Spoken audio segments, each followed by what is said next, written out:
चलो दोस्तों, maths IAS academy में आपका स्वागत है। कुछ दिनों के बाद आपको भारत से संबंधित जो प्राकृतिक जो दृश्य है उससे संबंधित वीडियो डाले जा रहे हैं या कुछ दिनों बाद आपको वीडियो दिया जा रहा है। तो जो वीडियो अभी तक आपको इससे पहले दिए गए थे वो भारत की जो प्रमुख नदियाँ थी, नदियों वाला टॉपिक चल रहा था। तो नदियों वाले टॉपिक में जो प्रमुख नदियाँ थीं वो उत्तर भारत की प्रमुख नदियों के बारे में आपको अभी तक वीडियो दिए गए थे। अब जो वीडियो आपको दिए जा रहे हैं वो दक्षिण भारत की जो प्रमुख नदियां हैं उससे संबंधित वीडियो दिए जा रहे हैं। अभी चूंकि जो मुख्य नदी गंगा नदी और उसकी सहायक नदियां हैं उसके वीडियो आपको अभी छोड़े हुए हैं या उसके बारे में आपको जानकारी नहीं दी है, तो वो चूंकि वीडियो थोड़ी सी लंबा होगा, गंगा नदी का, सिंधु नदी का और उसकी सहायक नदियों के वीडियो बड़े होंगे। तो इसी क्रम में जो कुछ दक्षिण भारत की जो प्रमुख नदियां हैं इनके बारे में आपको वीडियो दिया जा रहा है। तो वीडियो को आपको शेयर करना है, लाइक करना है तो और सब्सक्राइब भी करना है। तो जो नर्मदा नदी है उसे मध्य प्रदेश की गंगा तो कहा ही जाता है, इनकी एमपी की गंगा के नाम से इसे जाना जाता है। इसका जो शाब्दिक अर्थ है वो सुख की दाता भी इसका नाम है। या जो अन्य नाम है वो शिव की पुत्री के नाम से भी इसे जाना जाता है। तो मध्य प्रदेश की तो गंगा है ही, लेकिन साथ साथ में गुजरात की भी जीवनदायिनी कहा जाता है। जो अन्य नाम है जो शाब्दिक अर्थ है वो नर्मदा का शाब्दिक अर्थ वो सुख की दाता नाम है, शिव की पुत्री के नाम से भी इसे जाना जाता है। तो ये तो नदी के जो नाम है इसके बारे में आपको जानकारी दी गई है। तो जो नदी का जो अपवाह क्षेत्र है, नदी का अपवाह क्षेत्र वो मुख्य रूप से मध्य प्रदेश जो राज्य है, मध्य प्रदेश में से इसका मुख्य अपवाह क्षेत्र है। और इस क्षेत्र में आएंगे तो चूंकि नदी है वो भ्रंश घाटी से होकर बहती ही है। तो जो नदी है वो भ्रंश घाटी से होकर बहती है, भ्रंश घाटी से होकर के बहती है, पश्चिम की ओर बहने वाली नदी है। तो जो नदी है उसमें सहायक नदियां आपको डायग्राम में दिखाई गई हैं। जो प्रमुख लोकेशन है वो आपको जानकारी दे रहे हैं। तो जो सतपुड़ा जो पर्वतीय क्षेत्र है उसी का भाग है अमरकंटक। तो ये जो क्षेत्र है ये अमरकंटक क्षेत्र है। अमरकंटक पर्वतीय क्षेत्र है। अमरकंटक पर्वतीय क्षेत्र में जो अनूपपुर जिला है, अनूपपुर जिला मध्य प्रदेश का अनूपपुर जो जिला है, अनूपपुर जिले में एक स्थान है जिसका नाम है नर्मदा कुंड से इसका उद्गम होता है। तो और भ्रंश घाटी से पश्चिम की ओर बहती है। भ्रंश घाटी से मतलब ये हुआ कि इस क्षेत्र में जो सतपुड़ा पर्वत है, सतपुड़ा पर्वत और सतपुड़ा पर्वत के जो भाग हैं जैसे सतमाला हुआ, ग्वालीगढ़ की पहाड़ियां हुआ, महादेव हुआ, मैकाल हुआ, ये सतपुड़ा पर्वतीय क्षेत्र इस क्षेत्र में फैले हुए हैं। इनकी मध्य प्रदेश और महाराष्ट्र वाले क्षेत्र में फैले हुए हैं। इस क्षेत्र में मुख्य रूप से जो विंध्यान पर्वतीय क्षेत्र है, विंध्यान पर्वतीय क्षेत्र है। तो ये दोनों अवरोधक पर्वत के उदाहरण हैं। सतपुड़ा और विंध्यान पर्वत अवरोधक ब्लॉक माउंटेन के उदाहरण हैं, अवरोधक पर्वत के उदाहरण हैं। तो जो उत्तर में विंध्यान पर्वतीय क्षेत्र है इसके सतमाला हुआ, सतमाला के बाद कैमूर पर्वतीय क्षेत्र हुआ, पूर्वांचल वाला विंध्याचल हुआ। ये विंध्यान पर्वतीय क्षेत्र के भाग है। नीचे सतपुड़ा है, बीच में जो नर्मदा नदी है वो मुख्य रूप से मध्य प्रदेश, महाराष्ट्र और गुजरात से होकर के बहती हुई ये अरब सागर का भाग है। ये अरब सागर का भाग है। और ये वाला जो क्षेत्र है ये खंबात की खाड़ी है। ये खंबात की खाड़ी वाला ये क्षेत्र है। और मुहाने पर गुजरात राज्य में एक शहर अवस्थित है, भरूच नाम का शहर है। ये मुहाने पर है, ये भरूच शहर है। तो मुहाने पर है। अरब सागर का भाग खंबात की खाड़ी में जाकर के गिर जाती है अरब सागर में। गिर जाती है तो जो नदी है वो मुख्य रूप से जो नदी का अफवाह क्षेत्र है, नदी का अफवाह क्षेत्र है मध्य प्रदेश, महाराष्ट्र और गुजरात राज्य में इसका अफवाह क्षेत्र है। गुजरात राज्य में इसका अफवाह क्षेत्र है।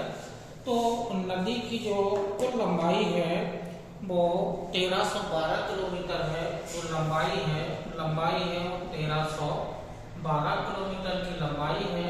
इस 1312 किलोमीटर की लंबाई में से 1077 किलोमीटर की लंबाई में ये मध्य प्रदेश में ही बहती है।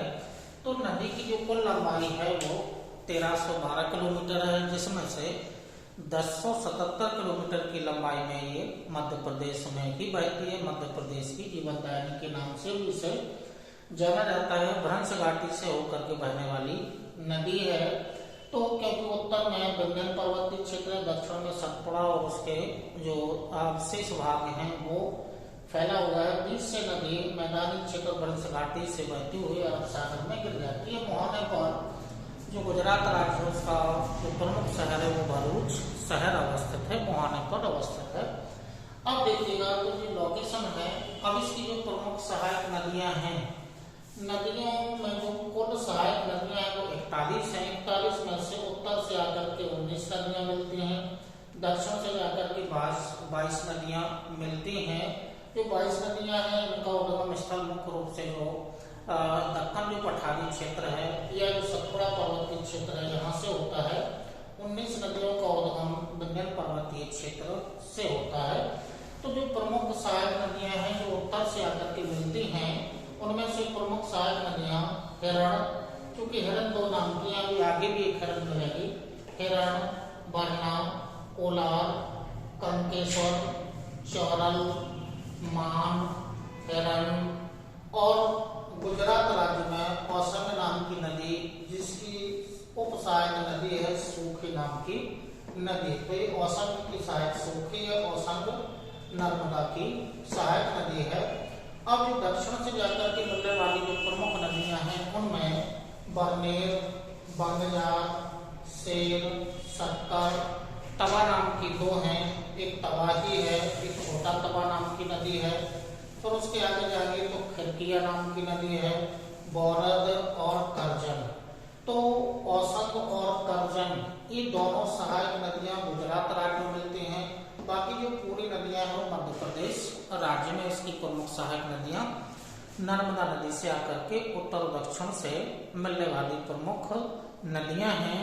और अब चूंकि ये जो प्रमुख नदियां हैं इस पर जो प्रमुख जो शहर अवस्थित हैं उनकी लिस्ट हमने पहले से आपको बना दी है। उन शहरों में देखिएगा मध्य प्रदेश के प्रमुख शहर हैं नर्मदापुरम, बुधनी, जबलपुर, डिंडोरी, नरसिंहपुर, हरदा, मांधाता, ओकारेश्वर, मंडलेश्वर, महेश्वर, मंडला, भरूच। अब यहाँ से ये जो शहर हैं ये जो प्रमुख शहर हैं ये गुजरात राज्य के हैं, ये मध्य प्रदेश राज्य के हैं, और ये जो शहर हैं ये गुजरात राज्य के हैं।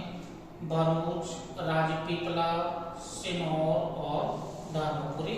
तो भरूच की लोकेशन चूंकि पहले दिखा दी गई है, मुहाने पर अवस्थित शहर है। तो यह जो नदी है भ्रंश घाटी से बहती है, एस्चुरी बनाती है, एस्चुरी बनाने वाली प्रमुख नदी है, एस्चुरी बनाती है। अब यहाँ से आएगा तो प्रमुख शहरों के लोकेशन के बाद ये प्रमुख शहर नर्मदा नदी पर अवस्थित हैं। नर्मदा नदी पर जो प्रमुख बांध बनाए गए हैं, तो जो बांधों की संख्या है लगभग 30 है। 30 बांध बनाए गए हैं, लेकिन 30 बांधों में से हम आपको जो प्रमुख जो प्रतियोगी परीक्षाओं की दृष्टि से इम्पोर्टेंट हैं वो बांध आपको लिस्ट में आपको दे रहे हैं। कौन कौन से बांध हैं, क्योंकि 2 बांध तो विश्व प्रसिद्ध ही हैं। इनमें से पहला बांध तो विश्व प्रसिद्ध बांध ही है सरदार सरोवर बांध। इसके अलावा इंदिरा गांधी बांध, सरदार सरोवर इंदिरा गांधी बांध ये गुजरात राज्य में अवस्थित बांध हैं। इंदिरा सागर बांध या इंदिरा गांधी सागर बांध, सरदार सरोवर बांध, ओमकारेश्वर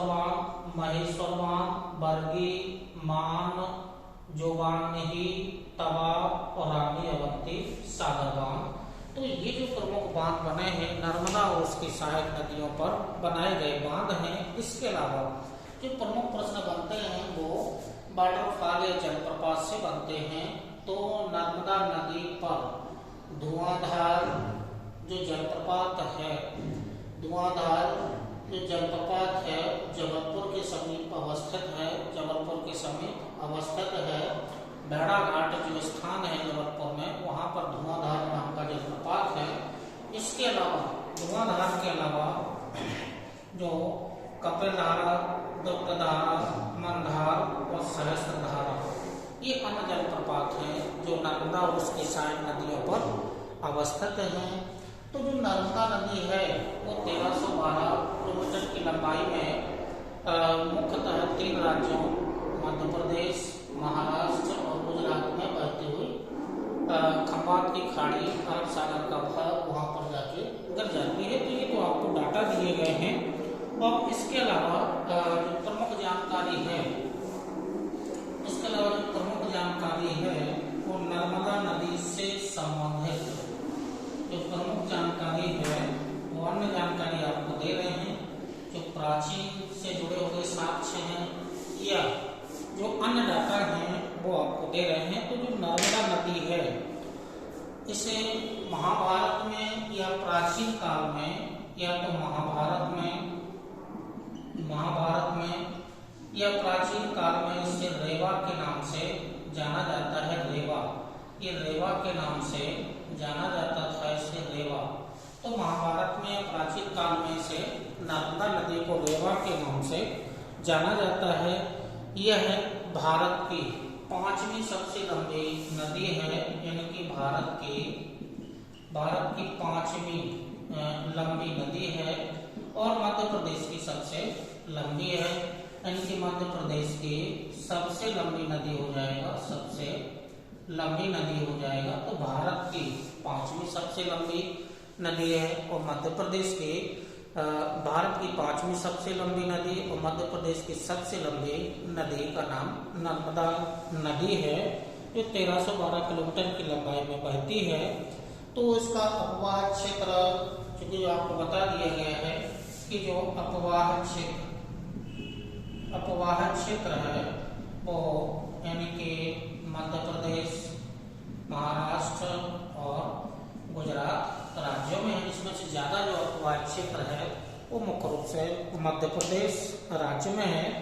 मध्य प्रदेश की यह जीवनदायिनी के नाम से इसे जाना ही जाता है।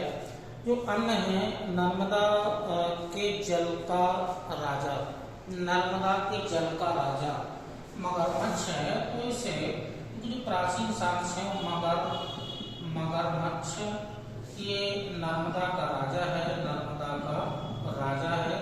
और चूंकि नर्मदा की जो सवारी है वो मगरमच्छ ही है, तो नर्मदा का राजा मगरमच्छ है। और नर्मदा की जो शिव की पुत्री के नाम से जाना जाता है, उनकी जो सवारी है वो मगरमच्छी ही है।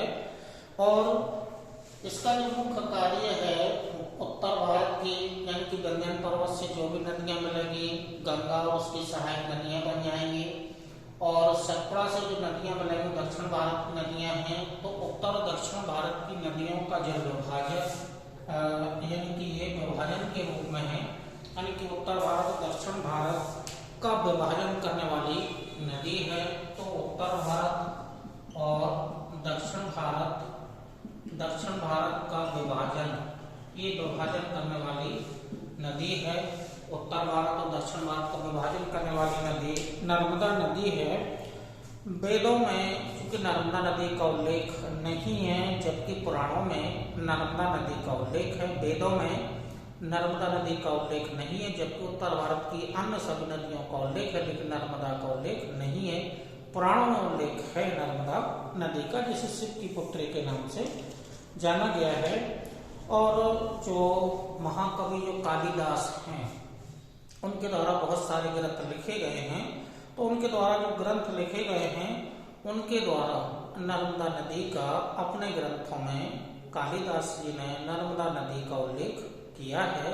सभी ग्रंथों में उल्लेख किया है। तो ये जो नर्मदा नदी है, इससे प्रमुख डाटा या जो प्रमुख जानकारी आपको दी गई है, ये नर्मदा नदी से संबंधित पॉइंट हैं। प्रमुख सहायक नदी आपको डायग्राम में दिखा दी गई हैं। तो ये प्रमुख नदी है, नर्मदा नदी है। इसी क्रम में आगे भी आपको जो अन्य जो नदियां होंगी या जो अन्य वीडियो होंगे, आपको इसी क्रम में मैथ्स IAS एकेडमी चैनल पर आपको डाल दिए जाएंगे। तो आपको सब्सक्राइब करना है, शेयर भी करना है। और तो ये जो नर्मदा नदी का आपको डायग्राम दिया गया है। तब तक नमस्कार, धन्यवाद, जय।